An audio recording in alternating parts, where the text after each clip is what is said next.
Today I am going to teach the supplementary reader in Unit 3, the 3 questions, written by Leo Tolstoy. There was a king who had 3 questions in his mind, that if he always knew the right time to begin everything, if he knew who were the right people to listen to and whom to avoid, and above all, if he always knew what was the most important thing to do, he would never fail in anything he might undertake. So king ஒருத்தர் இருக்கார், அரசர் ஒருத்தர் இருக்கார். அவரோட மைண்டில் பார்த்தீங்கன்னா 3 questions இருக்குது. So first என்ன சொல்கிறாங்கன்னா, ஒவ்வொரு செயலையும் நம்ம செய்கிறதுக்கு கரெக்டான டைம் எது, அதே மாதிரி யாரோட பேச்சை கேட்கணும், யாரெல்லாம் தவிர்க்கணும், ஸோ நம்ம செய்யக்கூடிய முக்கியமான செயல் என்ன, இந்த 3 கொஸ்டினுக்கும் பார்த்தீங்கன்னா பதில் தெரிஞ்சுது அப்படின்னா நம்ம வாழ்க்கையில் நம்ம செய்யக்கூடிய எந்த விஷயமுமே தோல்வி அடையாது அப்படின்னு சொல்லி அந்த அரசர் நினைக்கிறாரு.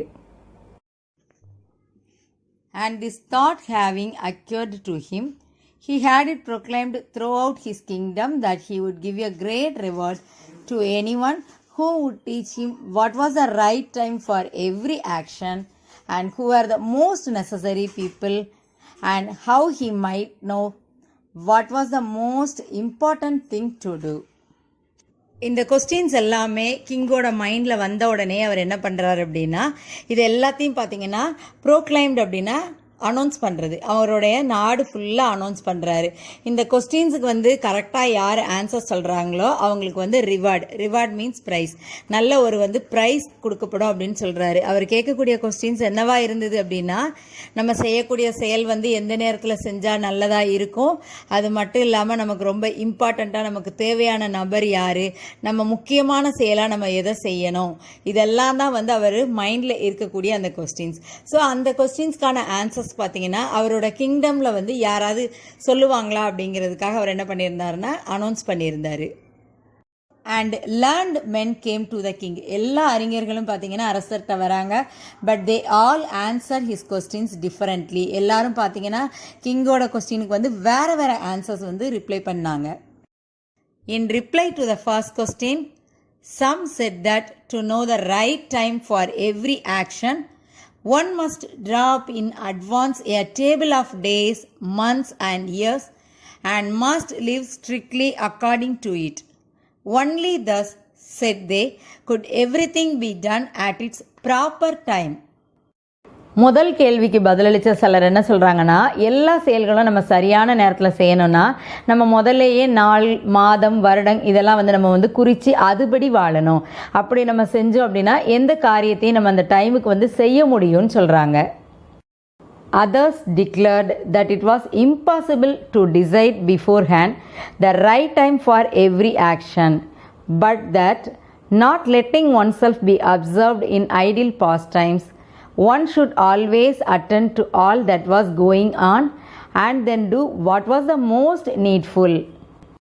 சிலர் என்ன சொல்கிறாங்க அப்படின்னா, நம்ம எல்லா நேரமுமே ஒரு செயலை கரெக்டாக டைமை கணிச்சு நம்ம செய்ய முடியாது. ஆனால் நம்ம சும்மா இருக்காமல் எல்லா நேரமும் என்ன செய்யணும்னா ஏதாவது ஒரு செயலில் ஈடுபட்டுக்கிட்டே இருக்கணும். அந்த செயலில் பார்த்திங்கன்னா எது முக்கியமோ அதை பர்ஃபெக்டாக பண்ணணும் அப்படின்னு சொல்கிறாங்க. இந்த ஃபஸ்ட் கொஸ்டினுக்கு பார்த்திங்கன்னா இந்த மாதிரி டிஃபரண்ட் டைப் ஆஃப் ரிப்ளைஸ் மற்றவங்க கிட்டேருந்து கிங்குக்கு வந்துட்டுருக்குது. Others again said that however attentive the king might be to what was going on, it was impossible for one man to decide correctly the right time for every action, but that he should have a council of wise men who would help him to fix the proper time for everything. சிலர் என்ன opinion கொடுக்குறாங்க அப்படின்னா, கிங்காக இருந்தால் கூட என்னதான் கவனமாக இருந்தாலும் கரெக்டாக கணிச்சு அந்த டைமுக்கு ஒரு செயலை செய்ய முடியாது. அவர் அப்படி கரெக்டாக செய்யணும் அப்படின்னா என்ன பண்ணலாம் அப்படின்னா, நிறையா அறிஞர்கள், அதாவது படித்தவர்கள் எல்லாம் கலந்த ஒரு குரூப்பை நம்ம அமைக்கலாம் அப்படின்னு சொல்கிறாங்க. ஸோ அந்த குழு பார்த்திங்கன்னா மன்னருக்கு எதை எப்போ எந்த டைமில் கரெக்டாக நம்ம செய்யணும் அப்படிங்கிறத கணிச்சு பர்ஃபெக்டாக சொல்லும் அப்படின்னு சிலர் சொல்கிறாங்க. But then again others said there were some things which could not wait to be laid before a council, but about which one had at once to decide whether to undertake them or not. But in order to decide that, one must know beforehand what was going to happen. It is only magicians who know that. And therefore, in order to know the right time for every action, one must consult magicians. சில persons என்ன opinion கொடுக்குறாங்க அப்படின்னா, இப்போ நம்ம அந்த group மாதிரி வச்சோன்னா எல்லா செயலும் செய்யும்போது ஒவ்வொரு தடவையும் நம்ம அவங்க பார்வைக்கு அதை எடுத்துகிட்டு போகணும், அவங்க எஸ் சொல்கிற வரைக்கும் வெயிட் பண்ணணும், இல்லைனா நோ சொல்கிற வரைக்கும் அதுக்காக நம்ம வெயிட் பண்ணணும். ஆனால் சில செயல்கள்லாம் வந்து பார்த்திங்கன்னா நம்ம உடனே செய்யணும் இல்லையா? ஸோ அதை முடிவெடுக்கிறதுக்கு வந்து டைம் எடுக்கணும். ஸோ அதனால் முன்னக்கூட்டியே நடக்கக்கூடிய விஷயத்தை வந்து டிசைட் பண்ணுற மாதிரி ஒரு மெஜிஷியன் இருந்தால் அது ரொம்ப பெஸ்ட்டாக இருக்கும்னு நினைக்கிறாங்க. Equally various were the answers to the second question. So அவரோட ரெண்டாவது கொஸ்டினுக்கும் பார்த்தீங்க அப்படின்னா நிறைய ஆன்சர்ஸ் வருது. Some said the people the king most needed were his counselors, others the priests, others the doctors, while some said the warriors were the most necessary. சிலர் என்ன பண்ணுறாங்கன்னா அந்த அரசரோட அந்த குரூப் தான் ரொம்ப முக்கியம். அதே மாதிரி சிலர் என்ன சொல்கிறாங்க அப்படின்னா ப்ரீஸ்ட், தட் மீன்ஸ் பூசாரிகள் அவங்க முக்கியம், அப்படி இல்லைன்னா டாக்டர்ஸ் முக்கியம், போர் வீரர்கள் முக்கியம் அப்படின்னு டிஃப்ரெண்ட் ஒப்பீனியன்ஸ் வந்து சொல்கிறாங்க. To the third question as to what was the most important occupation, some replied that the most important thing in the world was science. Others said it was skill in warfare, and others again that it was religious worship. So அவரோட third question பார்த்தீங்க அப்படின்னா முக்கியமான தொழில் என்னவா இருக்குன்னு கேட்டிருக்காங்களே, அதுக்கு வந்து சிலர் வந்து சயின்ஸ், அதாவது அறிவியல் சொல்லியிருக்காங்க. சிலர் என்ன சொல்லியிருக்காங்க அப்படின்னா போர், அதுக்கான டேலண்ட், போர் திறன் சொல்லலாம். சிலர் என்ன சொல்கிறாங்கன்னா மத வழிபாடு, இதெல்லாம் தான் முக்கியமான தொழில்னு சொல்கிறாங்க. All the answers being different, the king agreed with none of them and gave the reward to none. So எல்லா ஆன்சருமே டிஃப்ரெண்ட்டாக இருக்கிறதுனால கிங்கால் எதையுமே அக்செப்ட் பண்ணிக்க முடியல. அதனால் அவர் யாருக்குமே எந்த ப்ரைஸுமே கொடுக்கல. But still wishing to find the right answers to his questions. இன்னுமே அவர் ஆசைப்படுறாரு அவரோட கொஸ்டினுக்கு கரெக்டான ஆன்சர் தெரியணும்னு. He decided to consult a hermit. Hermit அப்படின்னா சேஜ், துறவின்னு சொல்லுவோம். Widely renowned for his wisdom. Renowned means அப்படின்னா ஃபேமஸ், அவரோட அறிவால் ஃபேமஸாக இருக்கக்கூடிய ஒரு துறவிக்கிட்ட இதுக்கான ஆன்சர்ஸ் கிடைக்கும்னு நம்புகிறாரு. The hermit lived in a wood which he never quitted and he received none but common folk. So அந்த சேஜை வந்து பார்க்கணும் அப்படின்னா மக்கள் எல்லாருமே அந்த காட்டுக்கு போவாங்க. கிராம மக்கள் அத்தனை பேர் அங்கே போய் வந்து அவரை பார்ப்பாங்க. So the king put on simple clothes and before reaching the hermit's cell dismounted from his horse. So king என்ன பண்ணுறாருன்னா சாதாரண மக்கள் மாதிரி அவருடைய துணிகள் எல்லாம் போட்டுட்டு அவர் வந்து அங்கே போகிறாரு, குதிரையிலேருந்து இறங்கி போகிறாரு அந்த சேஜை பார்க்குறதுக்காக. Leaving his body card behind he went on alone. So அவரோட பாடி கார்டு, பாதுகாவலர், அவரை கூட வந்து அவர் கூப்பிட்டுக்கல, அவர் மட்டுமே என்ன பண்ணுறாருன்னா அந்த சேஜை பார்க்குறதுக்காக போகிறாரு. When the king approached, the hermit was digging the ground in front of his hut. அந்த கிங் வந்து அந்த சேஜை போய் பார்க்கும்போது அவர் என்ன பண்ணுறாருன்னா அவரோட ஹட்டுனா நமக்கு தெரியும் இல்லையா, அந்த குடிசைக்கு முன்னாடி தோண்டிட்டு இருக்கிறாரு. Seeing the king, he greeted him and went on digging. அவர் மன்னரை பார்த்துட்டு மன்னருக்கு விஷ் பண்ணிவிட்டு அவர் திருப்பியும் அந்த தோன்ற வேலையை வந்து கண்டினியூ பண்ணுறாரு. The hermit was frail and weak. And each time he stuck his spade into the ground and turned a little earth, he breathed heavily. அவர் பார்த்தீங்கன்னா அந்த சேஜ் வந்து ரொம்ப வீக்காக இருக்கிறதுனால அவர் ஒவ்வொரு தடவையும் அதை தோண்டிட்டு அதுக்கப்புறம் நிமிந்து பார்க்கும்போதெல்லாம் அவர் பெருமூச்சு விடும்போது பார்த்தீங்கன்னா கஷ்டப்பட்டு விடுறாரு. And the king went up to him and said, I have come to you, wise hermit, to ask you to answer 3 questions. King என்ன சொல்கிறாரு அப்படின்னா உங்ககிட்ட ஒரு 3 கொஸ்டினுக்கான ஆன்சர் கேட்டு வந்திருக்கேன்னு சொல்கிறாரு.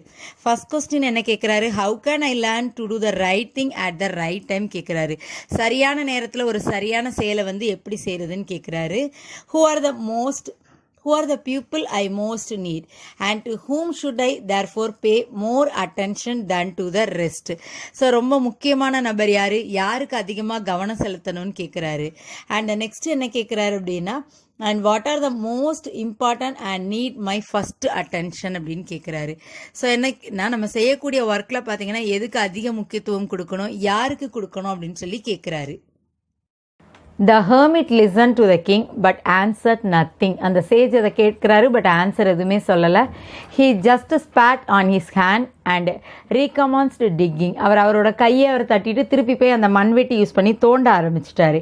You are tired, said the king. Let me take the spade and work a while for you. நீங்கள் ரொம்ப டயர்டாக இருக்கீங்க, ஸோ மண்வெட்டியை என்கிட்ட கொடுங்க, நான் பண்ணுறேன்னு அந்த கிங் வந்து சொல்கிறாரு. Thanks, said the hermit, and giving the spade to the king, he sat down on the ground. So அந்த சேஜ் என்ன பண்ணுறாரு, மன்னருக்கு வந்து தேங்க்ஸ் சொல்லிவிட்டு அந்த மண்வெட்டியை வந்து மன்னர் கையில் கொடுத்துட்டு பக்கத்தில் வந்து என்ன செஞ்சிடுறாரு அப்படின்னா கீழே வந்து உட்காந்துடுறாரு. When he had dug 2 bits, the king stopped and repeated his questions. King வந்து ஒரு 2 அடுக்கு தோணுனோன்னு என்ன பண்ணுறாருன்னா அதை ஸ்டாப் பண்ணிவிட்டு அந்த சேஜை பார்த்து அவரோட கொஸ்டினையே திருப்பி கேட்குறாரு. The hermit again gave no answer. அவர் என்ன பண்ணலன்னா எதுக்குமே ஒரு ஆன்சர் பண்ணலை.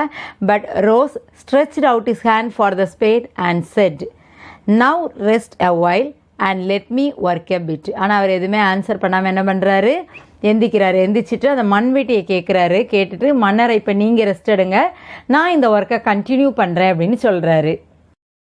ஸோ என்ன ஆகுது, டைம் ஆக ஆக நமக்கு அந்த சேஜ் வந்து ஆன்சர் பண்ணவே இல்லை கிங்குக்கு. ஸோ அவர் என்ன பண்ணுறாரு அப்படின்னா, சரி ஆன்சர் சொல்லாததுனால நான் கிளம்புறேன் அப்படின்னு சொல்லும்போது சேஜ் என்ன சொல்கிறாரு, யாரோ அங்கே ஓடி வர்றாங்க அப்படின்னு சொல்கிறாரு. ஸோ அதை எப்படி கொடுத்துருக்காங்க பாருங்கள். But the king did not give him the spade and continue to dig. 1 hour passed and another. The sun began to sink behind the trees and the king at last stuck the spade into the ground and said, I came to you, wise man, for an answer to my questions. If you can give me none, tell me so and I will return home. Here someone running, said the hermit. So யார் வர்றாங்க பாப்போம் அப்படின்னு சொல்கிறாரு.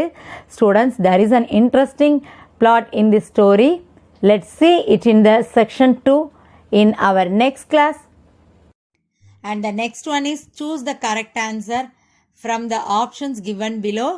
And the first question is, the king wanted to know the answers for dash questions. நமக்கு டைட்டிலே அதான் கொடுத்துருக்காங்க இல்லையா, 3 questions. The hermit lived in a wood. And the next one is dash widely renowned for his wisdom. Hermit means sage. And the next one is fill in the blanks. The answer for the first question was to have a dash to fix the proper time for everything. First கொஸ்டினுக்கு கரெக்டான timing எல்லாம் சொல்கிறதுக்கு என்ன வேணும்னு சொன்னாங்க, council of wise men. Next one, dash were refer to know the right time for every action. யாருக்கு தான் தெரியும்னு சொன்னாங்க அதை முன்னக்கூட்டியே, magicians. The king decided to consult. யாரை கன்சல்ட் பண்ணலான்னு கிங் வந்து டிசைட் பண்ணுறாரு நமக்கு, ஹெர்மிட்னா நமக்கு தெரியும் இல்லையா, சேஜ். ஸோ அதில் வரக்கூடிய 1 மார்க்ஸ் எல்லாம் பார்த்தீங்கன்னா நமக்கு அந்த ஸ்டோரி வந்து நல்லா அண்டர்ஸ்டாண்ட் பண்ணிட்டோம் அப்படின்னா நம்மளால் பர்ஃபெக்டாக எழுத முடியும். சூஸ் கொடுத்துருந்தாங்க, ஃபில்லப்ஸ் கொடுத்துருந்தாங்க அப்படின்னா எந்த ஸ்டோரினாலும் நமக்கு அது கிளியராக தெரிஞ்சுது அப்படின்னா ஸோ அதில் நம்ம ஈஸியாக வந்து மார்க்ஸ் வந்து நம்ம ஸ்கோர் பண்ணலாம். கொஸ்டின் ஆன்சர்ஸும் அதே தான், நம்ம ரிப்பீட்டடாக அதை லேர்ன் பண்ணோம் அப்படின்னா ஓனான வேர்ட்ஸ்லேயே கூட நம்மளால் சிம்பிளாக வந்து அதை வந்து எழுத முடியும். And the next one is who said these words. இந்த லெசனில் இந்த ஸ்டேட்மெண்ட் வந்து யார் சொன்னாங்க அப்படின்னு நம்ம எழுத போகிறோம். First one, they all answered his questions differently. Here they refers to learned men.